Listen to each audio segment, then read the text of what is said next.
Assalamualaikum dan salam sejahtera. Apa khabar semua? Semoga dalam keadaan yang baik, sihat sejahtera bersama keluarga. Kita sambung lagi sesi pembelajaran kita dengan tajuk Halwa Betik Bahasa Melayu tahun 4 halaman 76 dan 77. Harap semua bersedia untuk sesi pembelajaran hari ini. Mari kita lihat apakah yang ingin kita pelajari pada hari ini. Seperti biasa, cikgu tunjukkan standard kandungan, standard pembelajaran, objektif pembelajaran dan kriteria kejayaan, di mana murid dianggap berjaya apabila dapat menggunakan sekurang-kurangnya 5 daripada 9 kata berimbuhan awalan dengan betulnya. Okey. Harap kamu dapat mengenal pasti imbuhan yang akan kita pelajari nanti.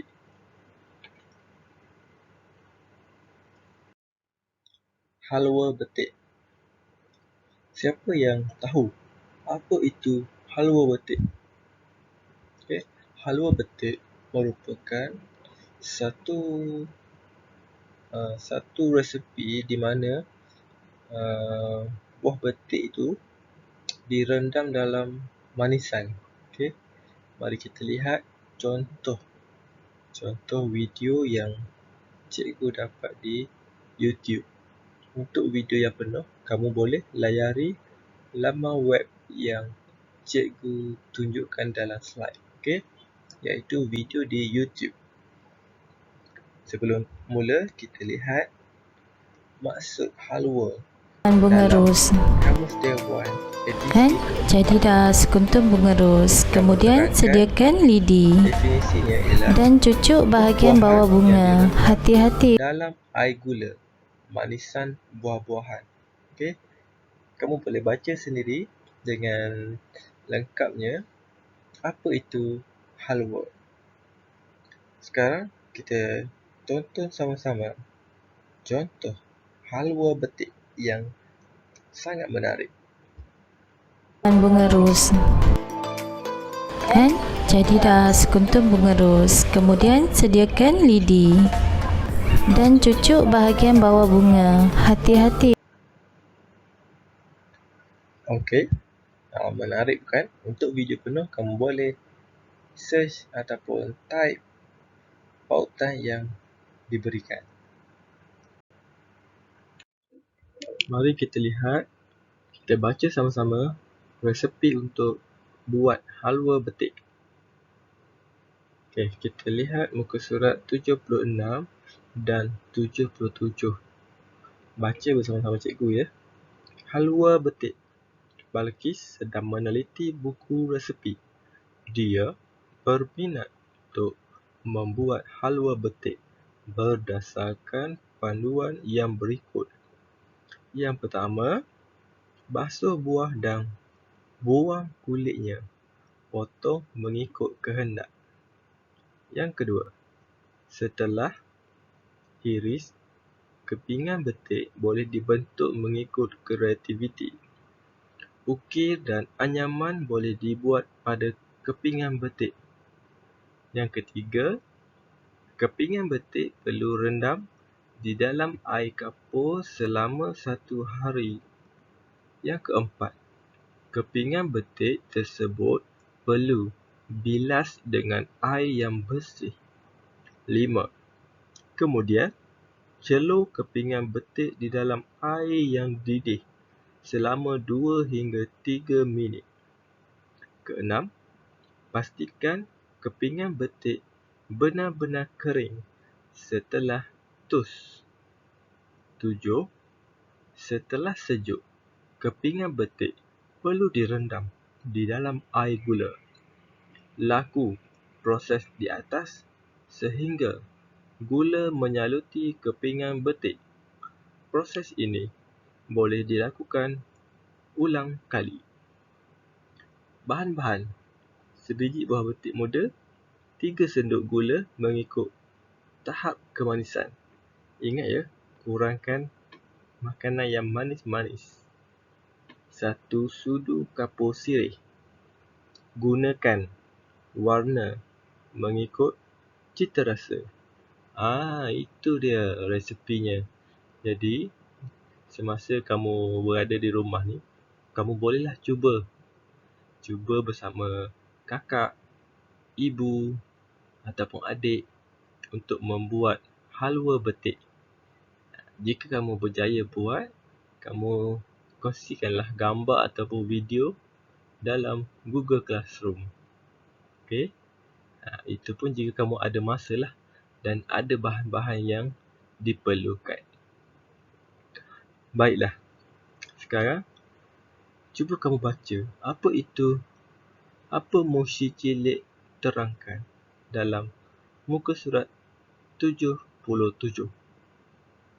Kata berimbuhan awalan ialah kata yang menerima imbuhan pada bahagian hadapan kata dasar seperti per, ber, me, ke, di.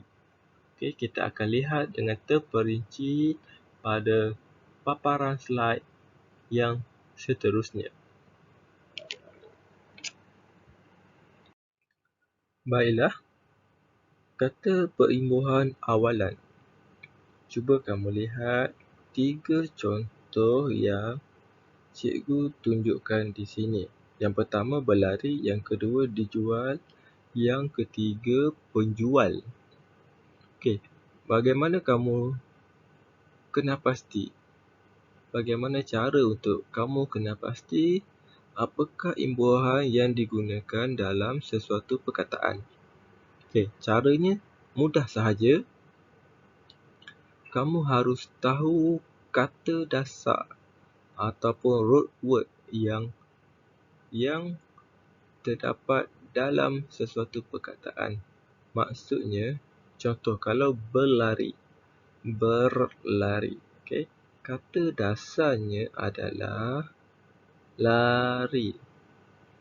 Okey, jadi kita boleh tahu di sini perkataan berlari menggunakan imbuhan awalan iaitu ber. Yang kedua, dijual.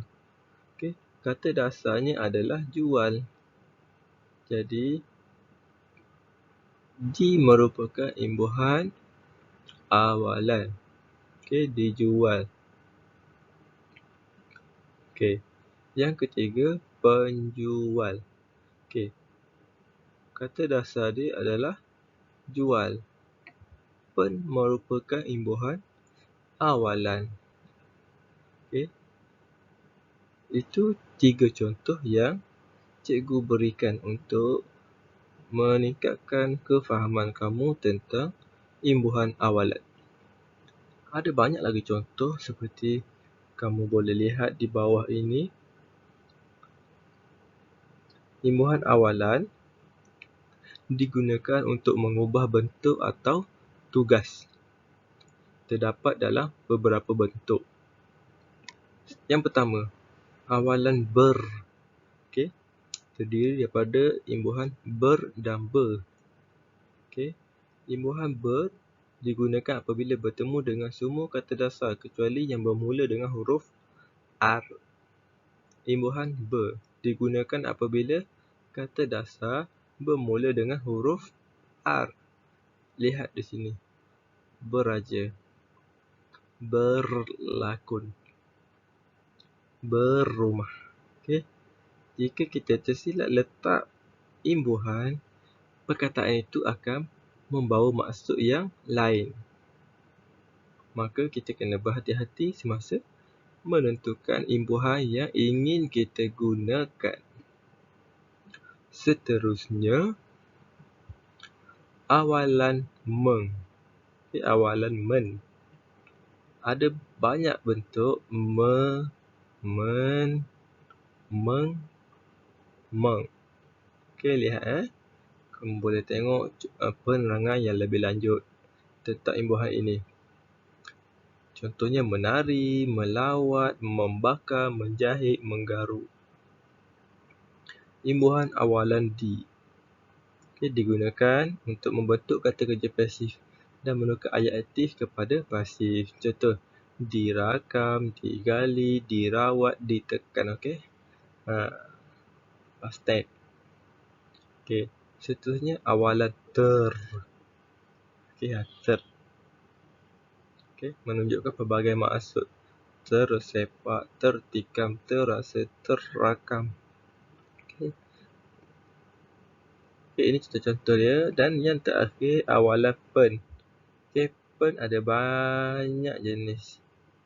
Ada pe, ada pem, ada pen, ada peng dan ada peng. Okey. Okey, kamu boleh bacalah. Kamu boleh lihatlah contoh-contoh di sini. Oh, gelap pula. Okey, kita padam dulu. Okey, ya. Ini contoh-contoh di sini. Okey. Maka, sekiranya kamu perlukan masa untuk memahami penerangan ini, kamu boleh ulang sebanyak yang mungkin sehinggalah kamu faham. Okey. Cikgu harap kamu dapat memahami konsep kata perimbuhan awalan ini. Okey. Baiklah murid-murid, jom kita bincang bersama-sama jawapan resepi untuk buat halwa betik ni. Okey, nombor 1. Nombor 1 jawapan dah ada, silap. Nombor 2. Setelah hiris. Apa tu jawapan dia? Okey, kita tengok. Setelah dihiris, kepingan betik boleh dibentuk mengikut kreativiti. Seterusnya, ukiran dan anyaman boleh dibuat pada kepingan betik. Okey, yang ini menunjukkan perkataan yang menggunakan imbuhan akhiran. Cikgu kurang pasti kenapa dia menggunakan imbuhan akhiran dalam pembelajaran imbuhan awalan. Tapi tak apa, yang ini sebagai latihan untuk kamulah. Okay, sama ada kamu dapat memahami ataupun tidak imbuhan awalan dan imbuhan akhiran.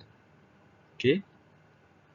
Seterusnya, kepingan betik perlu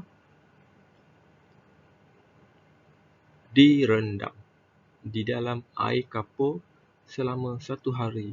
Untuk apa? Kalau kamu nak tahu, cuba tanya ibu kamu. Seterusnya, kepingan betik tersebut perlu dibilas dengan air yang bersih. Ini sudah pastilah untuk memastikan kebersihan buah betik itu. Seterusnya, kemudian celur kepingan betik di dalam air yang mendidih selama 2 hingga 3 minit. Yang keenam, pastikan kepingan betik benar-benar kering setelah ditus. Tus tu maksudnya kita perlakuan untuk mengeringkan buah betik tu. Macam kalau kita pakai penapis kan, kita macam ketuk-ketuk penapis tu supaya air daripada betik tu jatuh ke bawah ataupun ke sinki lah. Okay. Yang ketujuh, setelah sejuk, kepingan betik perlu direndam di dalam air gula. Lakukan pun dia menggunakan imbuhan akhiran. Okay. Jadi di sini jika kamu dapat agak apa jawapan dia, bermaksud kamu dapat bezakan imbuhan awalan dengan imbuhan akhiran. Okey. Lakukan proses di atas sehingga gula menyaluti ke pinggan betik.